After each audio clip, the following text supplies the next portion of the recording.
बहुत समय पहले हिमालय की गोद में बसा हुआ एक छोटा सा गांव था जिसका नाम लखनपुर था। यह गांव अपनी हरियाली और सुंदरता के लिए प्रसिद्ध था। यहाँ के लोग मेहनती, ईमानदार और सुखी थे। चारों ओर पहाड़ों से घिरा यह गांव किसी स्वर्ग से कम नहीं था। गांव के पास ही एक घना जंगल था जिसमें कई जादुई और रहस्यमयी चीजें छुपी हुई थीं। लखनपुर के लोग खेती बाड़ी और पशुपालन से अपनी जीविका चलाते थे। उनकी जिंदगी सरल थी, लेकिन उनमें एक अजीब सी खुशी थी। गांव में केशव और उसकी पत्नी चंपा रहते थे। उनके दो प्यारे बच्चे थे, एक बेटा राजू और एक बेटी अन्नू। केशव एक मेहनती किसान था और चंपा एक कुशल गृहिणी थी। राजू और अन्नू स्कूल जाते थे और अपने माता पिता की हर संभव सहायता करते थे। एक दिन गांव में एक सुंदर परी का आगमन हुआ। परी का नाम रानी परी था। वह अत्यंत सुंदर और जादुई शक्तियों से परिपूर्ण थी। परी का चेहरा चमकता हुआ और उसके पंख चमकीले थे। गांव वाले परी के आगमन से अचंभित थे। रानी परी ने गांव वालों से मित्रता की और उन्होंने परी का स्वागत किया। परी ने गांव में खुशी और समृद्धि लाई। उसके आने से गांव की फसलें और अधिक अच्छी होने लगी और पशुओं की सेहत में भी सुधार हुआ। गांव का सरपंच लक्ष्मण अत्यंत लालची और स्वार्थी व्यक्ति था।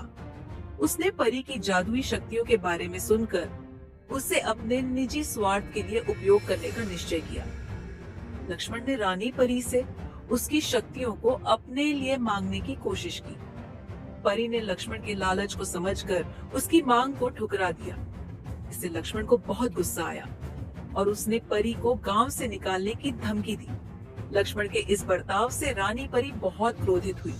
उसने गांव वालों को चेतावनी देते हुए कहा, ये गांव अब शापित होगा। जब तक इस गांव के लोग सच्चे दिल से एक दूसरे की मदद नहीं करेंगे और अपनी गलतियों का पश्चाताप नहीं करेंगे, तब तक यह श्राप समाप्त नहीं होगा। यह कहकर परी गांव से चली गई। परी के श्राप के बाद गांव में अजीब घटनाएं होने लगी।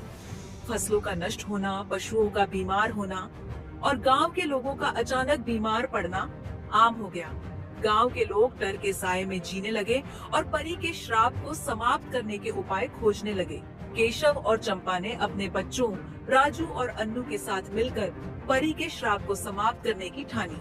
उन्होंने गांव वालों को एकजुट करने का प्रयास किया और सबको समझाया कि हमें एक दूसरे की मदद करनी होगी और अपनी गलतियों का पश्चाताप करना होगा। धीरे धीरे गांव के लोग एकजुट होने लगे और एक दूसरे की मदद करने लगे। रानी परी के श्राप ने केशव और चंपा को भी चिंतित कर दिया।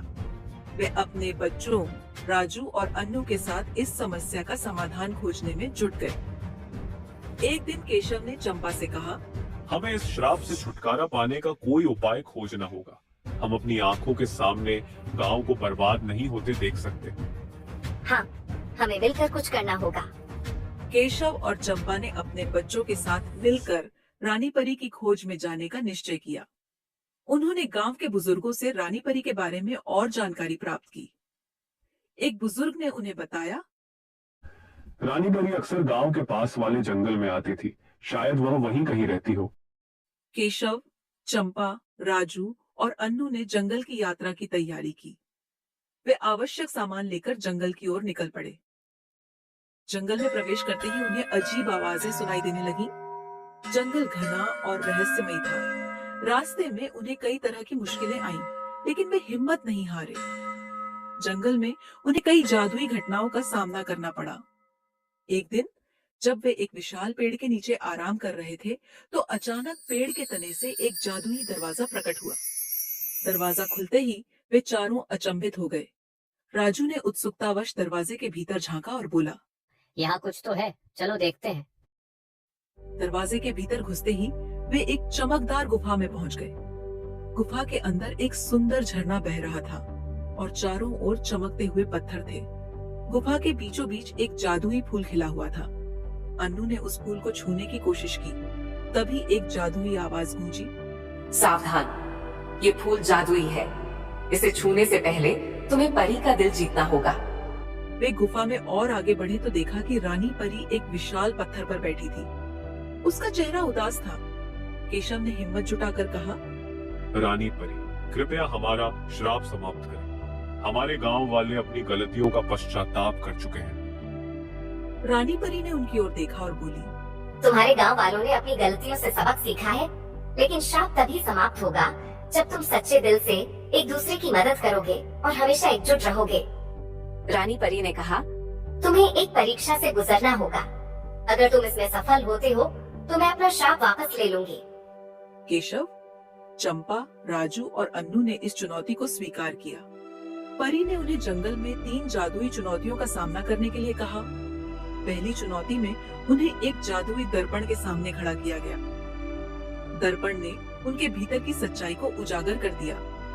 केशव और चंपा ने अपने भीतर के डर और गलतियों को स्वीकार किया।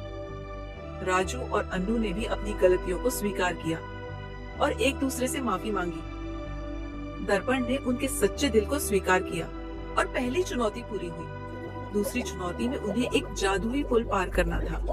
पुल टूटने वाला था और उन्हें एक दूसरे की मदद से ही पार करना था। राजू ने अन्नू को अपने कंधों पर बैठाया और केशव और चंपा ने मिलकर पुल को पार करने में मदद की। उनकी एकता और सहयोग ने दूसरी चुनौती को भी सफलतापूर्वक पूरा कर लिया। तीसरी चुनौती में उन्हें एक भयानक राक्षस का सामना करना था।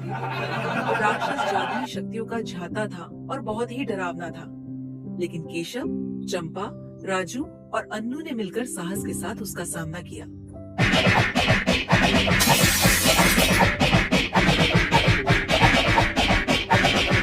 उन्होंने राक्षस को हराने के लिए एक दूसरे की मदद ली और अंततः उसे परास्त कर दिया। चुनौती पूरी करने के बाद रानी परी ने उनकी मेहनत, साहस और एकता की सराहना की। तुम लोगों ने यह साबित कर दिया कि सच्चे दिल, एकता और साहस से किसी भी मुश्किल का सामना किया जा सकता है। मैं अब अपना श्राप वापस लेती हूँ। यह कहते हुए रानी परी ने अपनी जादुई छड़ी उठाई और गांव से श्राप को हटा दिया। रानी परी के श्राप को वापस लेने के बाद लखनपुर में फिर से खुशहाली लौट आई। फसलें हरी भरी होने लगी, पशुओं की सेहत में सुधार हुआ और गांव के लोग फिर से स्वस्थ हो गए। केशव, चंपा, राजू और अन्नू के प्रयासों से गांव वालों ने एक महत्वपूर्ण सीख ली कि एकता और सच्चाई से किसी भी मुश्किल का सामना किया जा सकता है।